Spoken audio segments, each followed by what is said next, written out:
Kitab Al-Fatihah. A'udzu billahi minasyaitonir rajim. Bismillahirrahmanirrahim.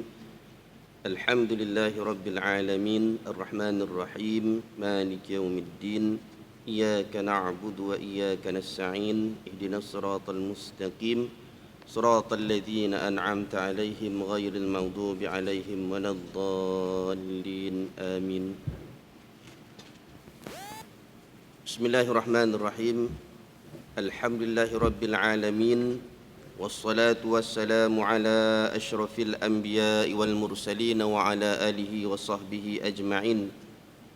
Rabbi shrah li sadri wa yassir li amri wahlul 'uqdatam min lisani yafqahu qawli. Rabbi yassir wa la tu'assir ya karim, amma ba'd.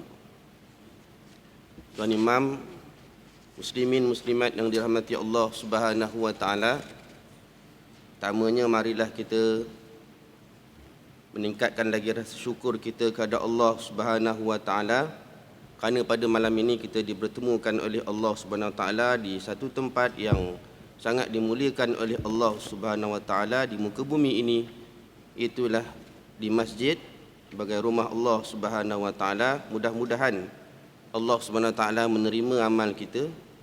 Sementara kita nak menunggu waktu isyak, marilah sama-sama kita mengisi dengan sama-sama kita bermuhasabah dan mengambil pengajaran, dan untuk kita jadikan bekalan untuk kita bertemu dengan Allah Subhanahu wa taala.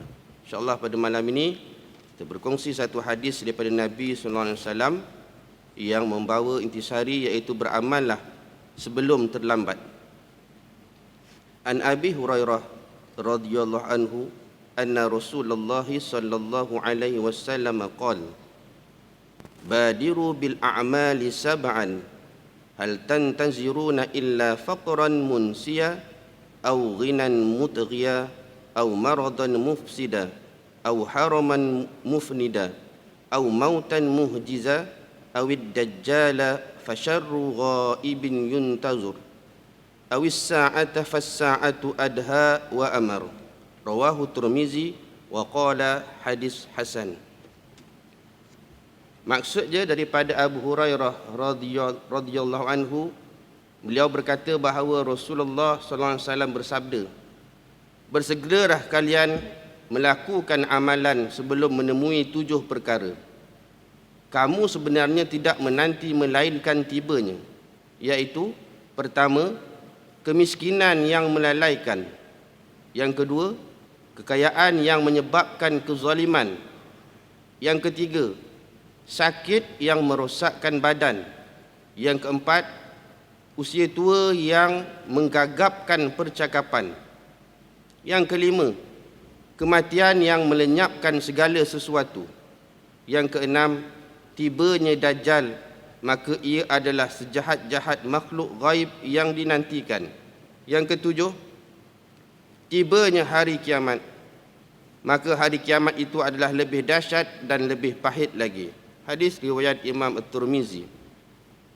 Hadis ini menggalakkan kita supaya bersegera untuk melakukan amal ibadah sebelum terlambat dan sebelum datangnya masa sibuk yang dapat menghalang kita daripada melaksanakan amal ibadah seperti yang telah disebutkan dalam hadis tersebut.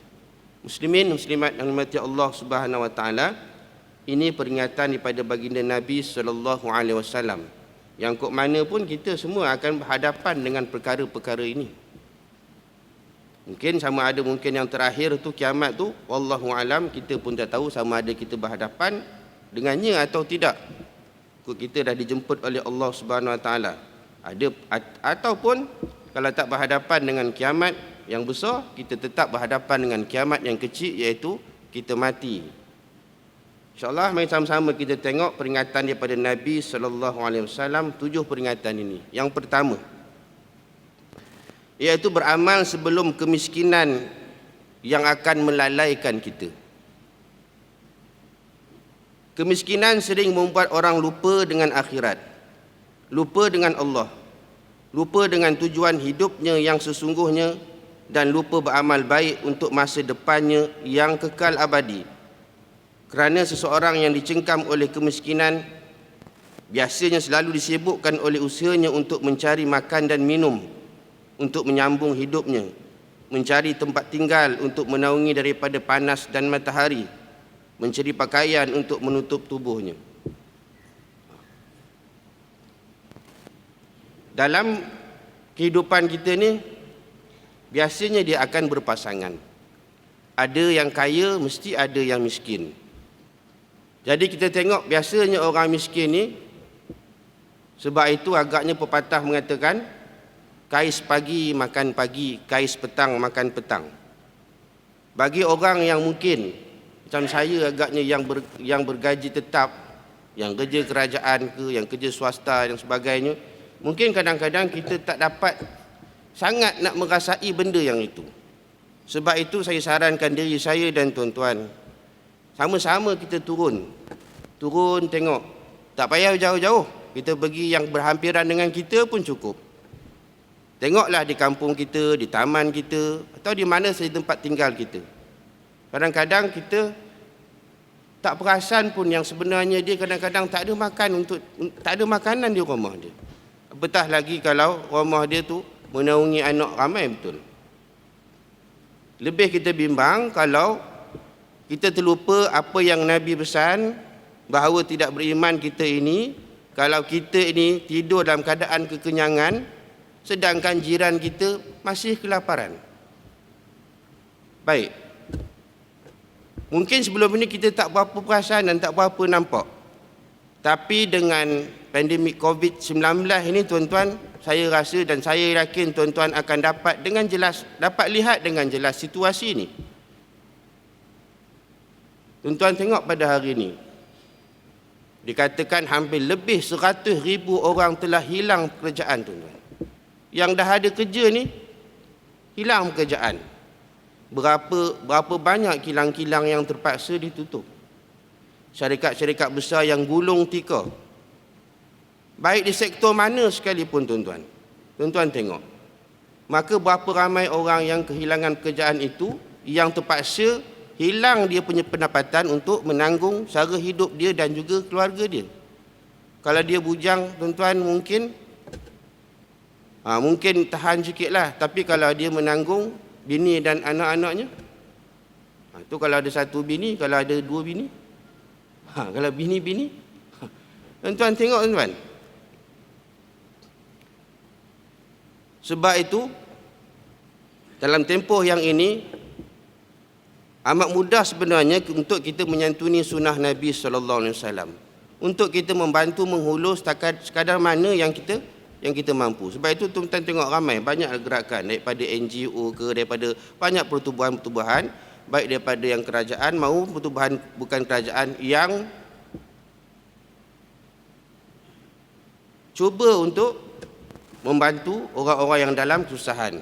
Kalau tuan-tuan tengok kita punya pendakwah tersohor iaitu Ustaz Abid Liu, dengan ceritalah macam mana dia punya effort dia punya usaha untuk membantu orang-orang yang dalam keadaan yang susah. Tuan-tuan, saya cerita apa yang berlaku dalam diri saya, pengalaman sebenar, tuan-tuan. Sejak PKP itu, saya tak pernah pun terfikir ada seorang sahabat saya ni, tuan-tuan, rupa-rupanya memang tak ada barang makan di dekat rumah, tuan-tuan. Saya tak terfikir pun benda yang begitu. Sebab sebelum ni saya memang kenal dia memang tak ada masalah. Memang tak ada masalah, tuan-tuan. Tak pernah lah pula dalam tempoh sejak yang PKP bulan 3 tu, tak pernah lah pula saya mesej dia tanya macam mana. Ada mesej dia, tapi tak tanya pula bagaimana keadaan dia. Sehinggalah, tuan-tuan, bila saya berjumpa, saya tanya dia lebih kurang dalam bulan 8. Saya tanya dia ngapa sunyi je. Tuan-tuan, dia cerita. Dia cerita sebenarnya dekat rumah dia langsung tak ada apa makanan. Di saat masa itu memang saya pun kenal dia, kawan-kawan pun kenal dia, memang orang yang rajin bantu orang. Dan kebetulan pula diberi tanggungjawab untuk menyalurkan kebajikan kepada orang-orang yang memerlukan kebajikan. Dia kata, Ustaz, sampai ke rumah saya ni banyak ni barang-barang yang untuk diamanahkan untuk dibagi kepada orang. Saya terlintas Ustaz nak ambil ni. Saya terlintas nak ambil. Tapi ini amanah. Akhirnya saya bagi habis. Saya bedak-bedak, saya bagi semua. Nasib baik saya ada adik-beradik saya yang bantu saya. Dia cerita itu sebenarnya adalah pukulan bagi saya, tuan-tuan. Saya rasa bagaimanalah saya nak berjawab depan Allah Subhanahu Wa Taala nanti. Ini kawan saya, sahabat saya. Tak pernah saya tanya. 4 bulan lepas itu baru saya tanya. Ini cerita untuk muhasabah diri saya dan tuan-tuan. Sebab ceritanya dia kata dia adalah bergantung pendapatan dia kepada perniagaan pasar malam. Dah PKP, pasar malam tak boleh buka. Tak pernah pula saya terfikir dan kawan-kawan yang lain terfikir untuk menanya dia. Rupa-rupanya dalam keadaan hidup dia memang derita, tuan. Saya tak pernah fikir sebab gaji saya memang ada setiap bulan. Orang kata cikgu tak pergi ngajar pun ada gaji buta. Lantak koma lah. Itu lantak koma lah kan.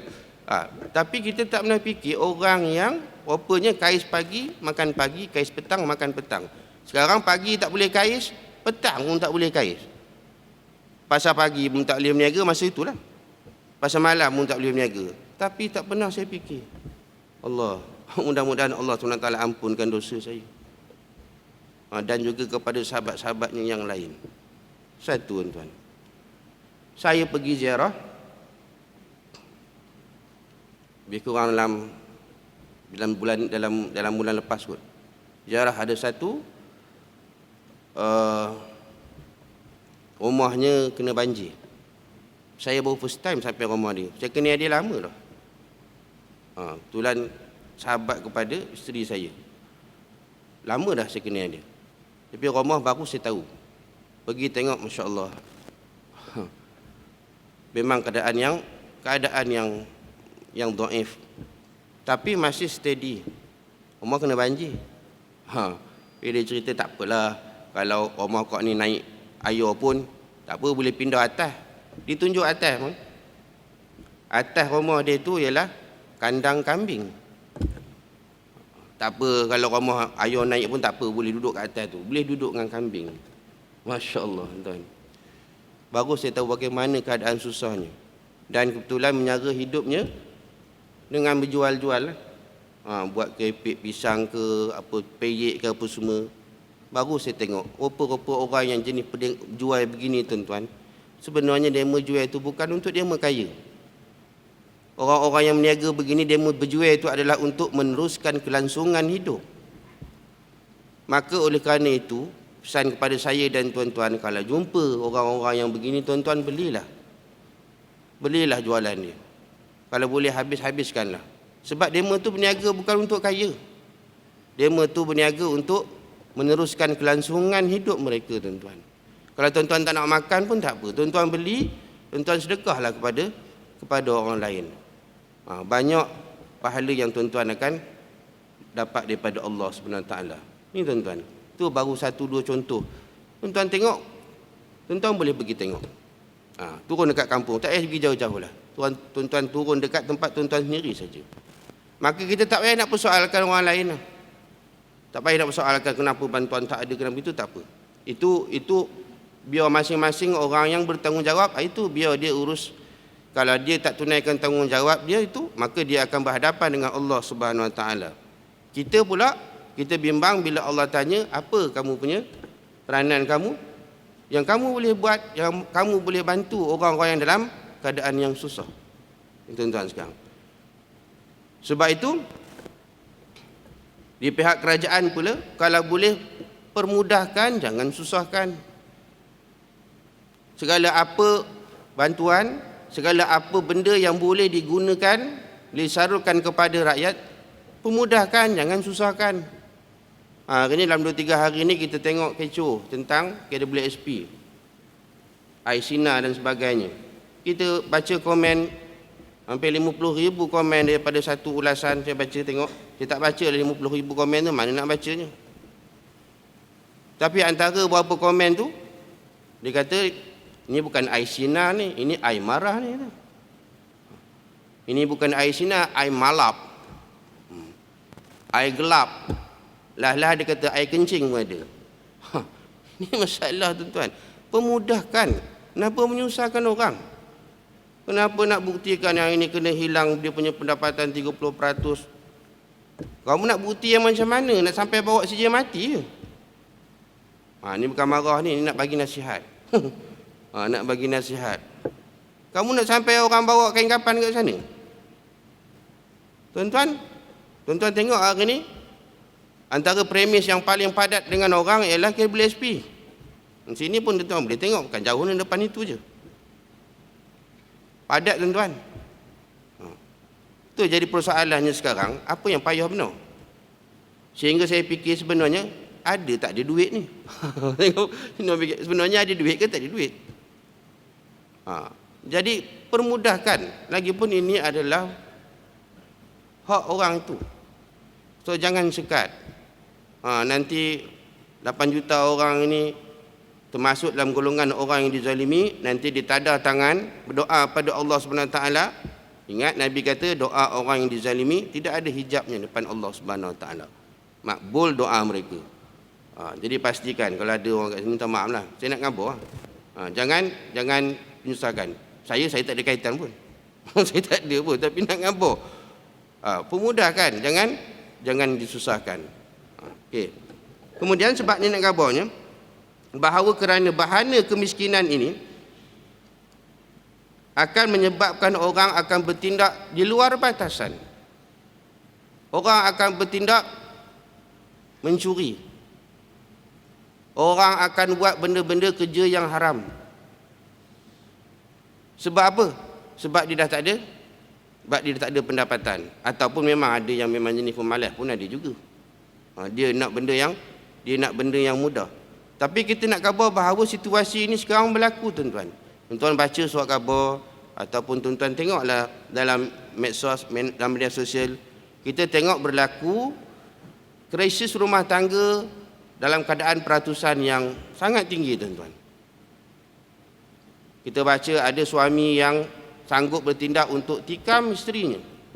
Bergaduh kerana tak ada duit. Kita baca ada seorang anak pukul bapaknya sampai mati. Gaduh. Hanya kerana anaknya sudah hilang pekerjaan. Bapaknya pula konsing, tengok anaknya duduk saja. Dah duduk main game pula tu. Bapak tu marah, empuk anak dengan kerusi, akhirnya anak tu mengamuk, pukul bapak dia sampai mati. Maka perkara-perkara ini kita kena lihat. Sebab itu kita bimbang, kemiskinan itu akan menyebabkan kita akan melakukan, orang-orang ini melakukan perkara yang akhirnya mengundang dosa. Sebab itu Nabi SAW dalam satu hadis menyatakan kadal faqru an yakuna kufra. Kemiskinan itu hampir menjerumus orang dalam kekafiran. Ini Nabi cakap. Miskin itu hampir-hampir menyebabkan orang itu akan jadi kafir, akan melakukan perkara-perkara yang mendatangkan kekufuran. Sebab itu kita disaran untuk baca doa, Allahumma inni a'udzubika minal kufri wal faqr. Ya Allah, aku berlindung pada Allah daripada kekafiran dan daripada kemiskinan. Ini doa kalau boleh kita baca sebelah pagi dan sebelah petang. Ini doa siapa yang biasa amalkan al-maksurat, dia akan jumpa doa ini. Baca. Sebab kemiskinan itu boleh mengundangkan kepada kekufuran kepada Allah Subhanahu wa taala. Jadi jaga-jaga, amalkan ini insya-Allah.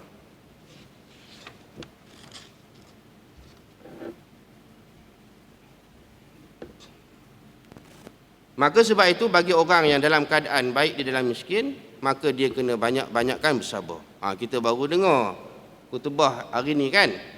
Khutbah hari ni tajuk tentang sabar. Biasalah saya akan tanya kakak-kakak kat belakang, abang-abang ada cerita tak khutbah hari ni kak? Tak ada lah tu, diam. Saya dah khabar dah hari tu pertemuan 2 bulan sudah. Abang-abang tak nak cerita, abang share saja. Sekarang kan khutbah dah dikongsi dalam WhatsApp dan sebagainya kan. Abang baca. Bagi kat isteri, baca. Ini jangan tunggu tajuk poligami baru nak bagi kat bini. Mana aci? Tajuk. Kita tak reti nak cerita pasal khutbah. nak balik daripada Jumaat tu nak cerita dengan orang rumah pasal khutbah, rasanya tak apa lepas kan. Yang tadi tiba-tiba macam saya kabul kan, baru lagi rasa duduk, baru nampak Pak Imam naik atas mimbar tu, rasa dah habis dah.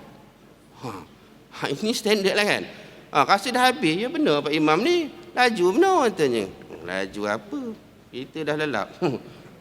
Jadi buat benda mudah saja, kongsikan dengan orang rumah. Sebab apa?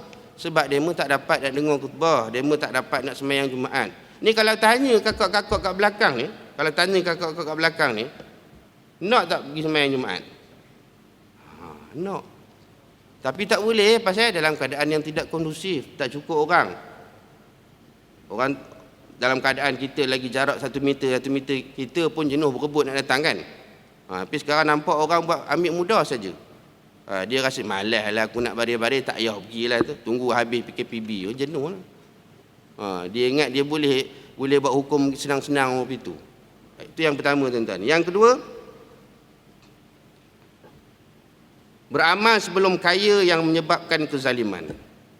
Ni bila orang ni dalam keadaan kaya ni. Kaya juga merupakan ujian daripada Allah Subhanahu Wa Taala. Allah Taala berfirman, "Ma yaftahillahu lin-nas min rahmatin fala mumsika laha." Apa saja yang Allah anugerahkan kepada manusia berupa rahmat, maka tidak ada seorang pun yang akan dapat menahannya. Maknanya kita tahu bahawa kaya ni adalah pemberian daripada Allah Subhanahu Wa Taala. Jangan kita berasa kita kaya ni, ni memang aku kaya. Nak pula kaya tu dia waris daripada mak bapak dia. Dia tak ada rasa apa-apa pun. Kita lupa bahawa kaya tu adalah pemberian daripada Allah Subhanahu Wa Taala. Kena ingat. Maka sebab itu yang paling membimbangkan kita, kalau dengan kekayaan kita itu menyebabkan lagi banyak Allah SWT nak hisap harta-harta kita. Lagi payah tuan. Setiap sen itu akan ditanya oleh Allah SWT. Nabi khabar, wa an malihi min aina iktasabahu wa fima anfaqahu. Iaitu harta dari mana kamu dapat dan ke mana kamu belanjakan. Kau orang yang kurang sikit harta ni tak banyaklah Allah Ta'ala akan tanya. Tapi kalau kita ni banyak, kalaulah rezeki kekayaan kita itu datangnya daripada sumber yang halal, yang diberkati oleh Allah SWT, alhamdulillah. Lepas tu pula kita bagi kepada orang-orang yang memerlukan. Alhamdulillah, selesai. Mudah untuk kita jawab pada Allah Subhanahu Wa Taala. Yang kita bimbang, membujur lalu melintang sapu. Tak kira dapat kok mana pun, janji masuk dia kata. Apa nak kira-kira sangat kan ustaz, sekarang kan susah katanya. Memang bedai je. Itu yang ketum pun ketum lah ustaz, jual saya boleh laku cukup lah katanya. Orang jual ketum bang dalam plastik, tak tahu berapa ringgit, pasal tak pernah beli. Kena tanya orang yang beli. Ni masalah. Itu pula nak cepat kaya main nombor ekor. Tapi tak juga kaya-kayanya. Sekarang ni nombor ekor ni bukan sekadar nombor ekor yang halal tu. Bukan saya kata nombor ekor tu halal. Yang ada lesen. Ada juga nombor ekor yang haram-haram. 2 kali haram. Nak senang cakap haram jadah. Ni masuk ke kampung-kampung. Kena tahu lah. Masuk ke kampung-kampung. Dia pergi ke kedai kopi dan sebagainya. Ada tokan dia datang. Hari apa? Saya tak tahu. Tengok, ni masuk ke kedai kampung. Orang tak payahlah nak baris-baris dekat Magnum 4D dan sebagainya. Ini judi haram-haram tu. Tu nak kaya punya pasal. Jadi ini nanti Allah SWT akan tanya. Maka sebab itu kita bimbang dengan kekayaan kita ini, itu adalah ujian daripada Allah Taala, gagal kita untuk dalam ujian itu. Sebab berapa ramai orang yang diuji oleh Allah Ta'ala dalam keadaan dia miskin tapi dia berjaya. Tapi bila Allah Ta'ala uji dalam keadaan kesenangan, lebur, fail dia. Bukti yang jelas Allah Ta'ala telah ceritakan dalam Al-Quran dalam beberapa surah bagaimana Qarun. Qarun itu kalau ikut riwayatnya adalah sepupu ke Nabi Musa AS. Dah tahu dah cerita Qarun, tapi kita nak ambil sebagai satu pengajaran. dan iktibar. Dia itu sepupu Nabi Musa. Dia tu bukan orang bodoh-bodoh, orang pandai-pandai. Tapi dia mulakan dengan dia tu miskin. Minta pada Nabi Musa untuk berdoa pada Allah Ta'ala. Akhirnya Nabi Musa doa pada Allah Ta'ala. Makbul doa Nabi Musa. Kaya Qarun tu kaya.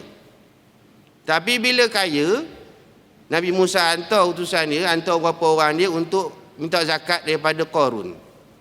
3 kali dah hantar. Tiga kali di-reject oleh Qarun. Pasal apa Qarun kata, apa benda pula aku nak bagi pula? Sebab aku kaya ni atas usaha aku sendiri. Harta yang aku miliki yang bergedung-gedung ni adalah usaha aku sendiri. Penak payah aku sendiri. Pasal apa nak senang-senang aku nak bagi ke orang sebagai zakat? Tak pasal aku nak bagi. Akhirnya Allah SWT benamkan Qarun dengan reta-retanya sekali, tuan-tuan. Reta dia banyak, bukan sikit-sikit. Habis terbenam Qarun dengan reta-retanya sekali. Kita duduk sampai sekarang cari harta karun. Kita tak jumpa-jumpa juga. Yang jumpa kat Kedah tu saya tak tahu apa. Kata bilion-bilion kan, saya tak tahu apa. Tapi nak ngabarkan bahawa pengajaran yang besar Allah Ta'ala bagi kepada kita. Allah tunjuk dalam Quran Qarun tu. Jadi jangan kita bila jadi orang kaya jangan jadi sombong. Baik kaya reta maupun kaya pangkat. Ini kalau kaya pangkat lagi tak guna. Masa jadi orang biasa-biasa je kawan dengan kita. Bila dah jadi orang besar-besar langsung lagi lupa kat kita. Tu lagi tak guna. Tu pula dah kemaruk puasa lah pula. Lagi sekupang pun tak guna. Badan ni lempang yang tu. Aku betul. Faham lah kan. Nak sangat. Ambil. Ambil ke mana sangat? Nak ke mana sangat? Kabut lah kamu. Ayah nak cakap kan. Orang rakyat marhain dalam keadaan yang tertekan. Betul-betul tertekan bang. Nak jual apa lagi pun tak tahu dah. Harta dah tak tinggal apa dah. Demo boleh pula bergocoh kat sana. Apa ke benda punya bangsa ni? Ini jenis tak sedar diri ni payah ni. Saya dah khabar dah sebelum ni. Ibarat orang yang kena stroke tu. Saya khabar jatuh sekali, mungkin kamu boleh bangkit semula. Mungkin orang boleh tolong untuk kamu bangkit. Tapi kalau kamu jatuh kali kedua kamu kena stroke tu, baru kamu tahu redat macam mana. Nak kopi tu silakan. Rupanya tak bantah barut juga buat. Lantak tunggu. Faham tak faham lantak kamu lah. Maka sebab itu Allah SWT menyatakan, kalla innal insana la yatgha. Sesungguhnya manusia benar-benar melampaui batas.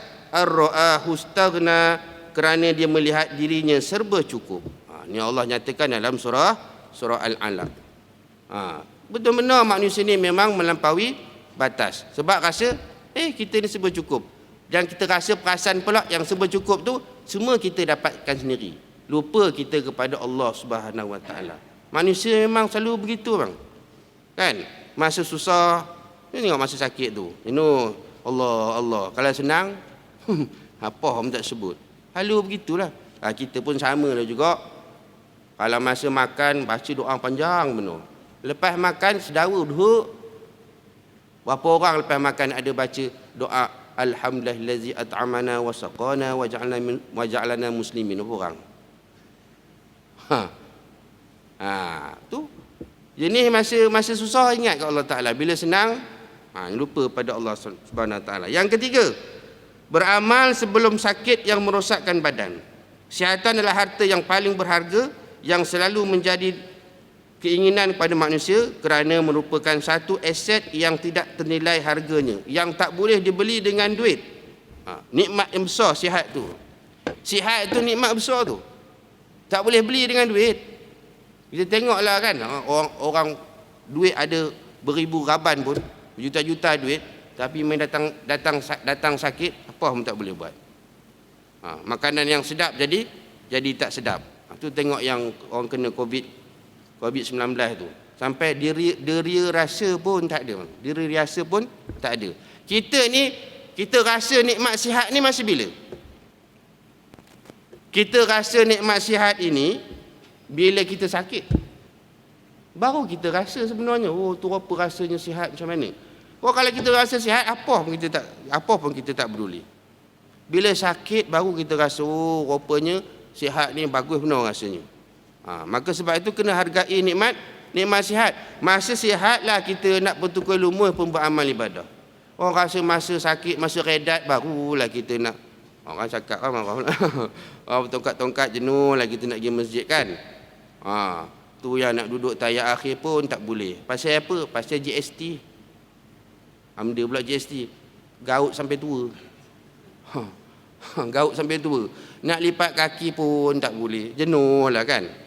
Tu masa sihat, nyepok bola dari sana sampai sana. Lagi nampak bola tu, lagi tu dia sepak. Sebelah dulu kan sebelah sana ke padang bola kan. Tanalah, saya pun main juga, bukan saya tak main. Tahulah semua tu kan. Lagi nampak bola, lagi tu lah dia tendang. Dah tak nampak bola kan, tendang kepala orang. Orang sebut semayang, apa pun tak nak kan. Lepas tu orang masa sakit, barulah nak kelang kabut semua.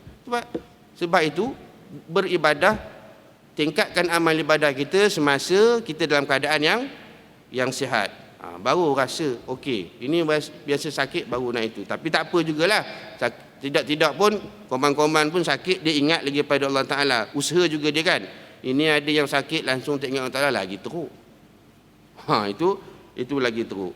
Yang keempat, beramal sebelum tua yang melemahkan. Ataupun dalam hadis tu kata cakap pun gagap-gagap. Ni orang macam ni, orang stroke lah kan. Kan orang stroke tu yang apa? Yang herut-herut kan. Kita ada baca peringatan daripada beberapa orang yang kongsi, bagus jugalah dia kongsi tu kan. Dia kata ada beberapa tanda mild stroke yang kalau boleh kita detect daripada awal, kita boleh cepat hantar ke hospital, insya-Allah boleh sembuh lah. Antaranya apabila dia kita suruh dia senyum kan. Ni dengan orang yang rapat dengan kita lah, kawan ke, suami isteri kan. Nampak dia lain macam je kan. Tengok suruh dia senyum. Senyum-senyum memang dah sengit. Sengit sebelah, itu tanda-tanda dia lah. Lepas tu suruh dia angkat tangan dua-dua. Angkat tangan dua-dua, tengok satu tangan tak boleh angkat dah. Satu boleh angkat, itu pun sengit-sengit. Itu pun tanda-tanda dia. Lepas tu suruh dia cakap benda yang mudah-mudah je. Suruh dia cakap I love you ke, you love me ke. Cakap yang mudah-mudah je. Itu pun cakap pun dah lain-lain. Itu tanda-tanda dia nak kena mild stroke. Saya bukan doktor lah, saya kongsi je. Maka cepat-cepat bawa pergi hospital, insya-Allah lah bolehlah dia boleh dibantu daripada kita biar-biar. Dulu kan adalah sahabat kita juga kan. Yang keluar daripada masjid nak sarung kasut kan. Nak pakai selipar. Pakai selipar pun tak boleh kan. Pakai selipar jenuh, nak tolak-tolak tak masuk selipar tu kat kaki dah. Itu tanda-tanda bang. Tanda-tanda dia nak dapat stroke. Jadi cepat-cepat bawa pergi ke hospital. Maka ini bila kita dalam keadaan gitu, kan kita nak beribadat pun dalam keadaan yang susah. Kita ni memang proses hidup kita ni memang berpusing begitu. Sebab itu Allah kata dalam surah Ar-Rum ayat 54, Allah menjelaskan Allahul ladzi khalaqakum min dha'fin summa ja'ala min ba'di dha'fin quwwah summa ja'ala min ba'di quwwatin dha'fan wa syaibah. Allah dialah yang menciptakan kamu daripada keadaan yang lemah, kemudian dia menjadikan kamu sesudah keadaan lemah itu menjadi kuat, kemudian dia menjadikan kamu itu sesudah kuat itu lemah kembali dan beruban. Ini Allah khabar dalam Quran, dalam surah Ar-Rum ayat yang ke-54. Tuan-tuan boleh balik nanti orang nanti rujuk balik. Memang kita begitu kan. Masa kita ada anak ada cucu, tengoklah kan. Bukan kita beranak-beranak terus berambat je, mana maunya. Jalan tatih-tatih dulu kan. Jatuh bangun. Lepas tu boleh berambat dan sebagainya. Rasa kuat. Tapi bila tua kembali kepada keadaan begitu. Tu yang pakai tongkat, merangkak dan sebagainya. Ini Allah khabar dah dalam Al-Quran. Pusing balik kehidupan kita sampai akhirnya nanti kepala beruban. Beruban ni sebenarnya sunatullah, supaya kita ingat kepada Allah Subhanahu Wa Taala. Tak lama lagi kita akan dijemput oleh Allah Subhanahu Wa Taala. Tu kita dah biasa dengar arwah Ustaz Ismail kamu cakap kan. Makan dah pun bubur, Gigi sudah pun kendur. Gigi sudah pun gugur. Kulit-kulit semua dah pun kendur. Mata sudah kabur. Dah dekat dengan pintu kubur. Ini ingatan kepada kita semua. Jadi jangan sampai tunggu yang begini. Tapi ini nak ingat kepada orang muda lah. kepada orang muda. Yang kelima, beramal sebelum kematian datang secara tiba-tiba. Allah Ta'ala menyatakan dalam surah Al-A'raf ayat ke-34, walikulli ummatin ajal fa iza jaa ajaluhum la yastaqiruna sa'atan wa la yastaqdimun. Tiap-tiap umat itu ada ajalnya masing-masing.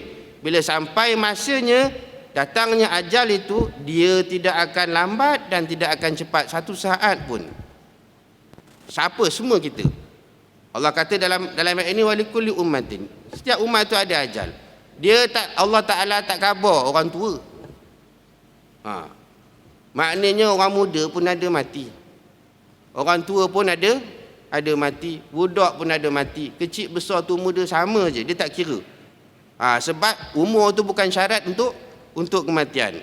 Begitu juga sakit itu bukan syarat untuk kematian. Sebab itu ada orang sihat-sihat tengah sembang-sembang boleh rebah mati. Tu jangan tunggu sampai saat kematian. Nanti bila saat kematian sampai, kan Allah Ta'ala nyatakan dalam surah Al-Munafikun, kan, sampai saat Dajjal tu kamu minta Allah Ta'ala tangguh sekejap. Mana boleh tangguh lagi dah. Tangguh tu untuk apa? Untuk kita menderma infak ke jalan Allah SWT. Tapi masa kita segar, masa kita banyak duit, kita tak nak tolong orang, kita tak nak infak, tak nak ibadah pada Allah Ta'ala. Tak guna lagi dah. Datang mati memang sudah tak ada dah. So sekarang masa untuk kita beribadah. Masa dekat akhirat nanti adalah untuk kita menuai segala apa amal kita. Sebab itu Sayyidina Ali kata apa? Ramai orang yang tidur masa dia hidup, tapi jaga masa dia mati. Kan sekarang kan? Tidur berapa jam kita? Maksud saya lah, berapa jam tidur? So kata depan TV pun boleh tidur, dalam masjid pun boleh tidur. Orang baca khutbah masa itulah paling sedap kali nak tidur, kan. Tapi nanti dekat sana baru kita terjaga. Pasal apa tak jaganya? Malaikat tanya pun kita tak boleh nak jawab. Maka sekarang jadikan kurangkan tidur, biar kat sana kita boleh bersenang-senang. Maksud saya dengan tuan-tuan. Kemudian yang keenam, beramal sebelum Dajjal datang. Kedatangan Dajjal menjelang hari kiamat merupakan hakikat yang wajib diimani kerana disampaikan oleh Nabi SAW. Dalam banyak hadis sahih dijelaskan bahawa Dajjal akan datang dan menjadi fitnah bagi manusia kerana ia datang mengaku dirinya sebagai Tuhan. Ia datang kepada manusia membawa ilusi syurga dan neraka. Apa yang dipandang oleh manusia syurga adalah neraka, dan apa yang dipandangnya neraka adalah syurga. Dia terbalik. Kemudian dia datang kepada manusia dalam keadaan manusia yang sedang menghadapi musibah kemiskinan. Kemudian dia bagi jaminan kepada kita, dia akan bantu kita. Ini yang saya risau ni. Ini kita kena sama-sama risau fitnah Dajjal ni. Dalam keadaan kita sekarang susah, sulit, kita bimbang nanti dia akan bagi tawaran kepada kita. Kamu nak senang? Ikut aku. Mengaku aku sebagai Tuhan kamu. Kita bimbang kalau kita ini tersepit benar-benar. Kita pula iman kita nipis. Kita bimbang kita akan terikut apa yang ditawarkan oleh Dajjal. Sekarang Dajjal yang benar-benar belum keluar. Tapi proksi Dajjal itu banyak. Proksi Dajjal itu dah ada sekarang. Yang nak cuba menyesatkan manusia yang beriman ni supaya akhirnya lama-lama ditinggalkan iman dia dan ikut apa yang ditawarkan oleh proksi Dajjal ni. Sebab itu dalam sebuah hadis Nabi menyatakan, ma baina qalqi Adam ila qiyam sa'ah qalqu akbaru minad Dajjal. Tidak ada satu pun makhluk sejak Adam diciptakan hingga terjadinya kiamat yang fitnahnya lebih besar daripada Dajjal. Hadis riwayat Imam Muslim. An-Nawawi rahimahullah menyatakan yang dimaksudkan di sini adalah tidak ada fitnah dan masalah yang lebih besar daripada fitnah Dajjal. Fitnah Dajjal ini besar. Ini yang dipesan oleh Nabi SAW. Yang terakhir, beramallah sebelum datangnya hari kiamat. Ini hari kiamat ni kita dah tahu tentang beberapa hadis yang Nabi ceritakan tentang kedahsyatan hari kiamat. Antaranya hadis-hadis yang saya baca dalam kitab yang disusun oleh Ustaz Al-Fadil Ustaz Fahmi Zamzam ni, cerita tentang kedahsyatan hari kiamat. Maka ini tuan-tuan, 7 pesan Nabi ni naklah kita ingat bersama-sama. Jadi beramal selagi mana kita mampu, yang Allah Ta'ala bagi kita sihat, kita ada reta dan sebagainya, mudah-mudahan amalan kita ini, amal ibadah kita ini bernilai tinggi di sisi Allah Subhanahu Wa Ta'ala. Wallahu alam. Itu sahaja perkongsian saya pada malam ini. Segala yang baik datangnya pada Allah Ta'ala, yang silap itu adalah kelemahan saya sendiri. Mudah-mudahan diberkati oleh Allah Subhanahu Wa Ta'ala. Assalamualaikum warahmatullahi wabarakatuh. Bismillahirrahmanirrahim. Alhamdulillahirabbil alamin, wassalatu wassalamu ala asyrafil anbiya'il mursalin wa ala alihi washabihi ajmain. Rabbana zidna ilman nafi'a warzuqna fahman wasi'a. Allahumma faqihna fid din wa 'allimna ta'wil. Rabbana atina fid dunya hasanah wa fil akhirati hasanah wa qina azabannar. Wa sallallahu ala Muhammadin wa ala alihi washabihi ajmain. Alhamdulillahirabbil alamin. Taqabbalallahu minkum.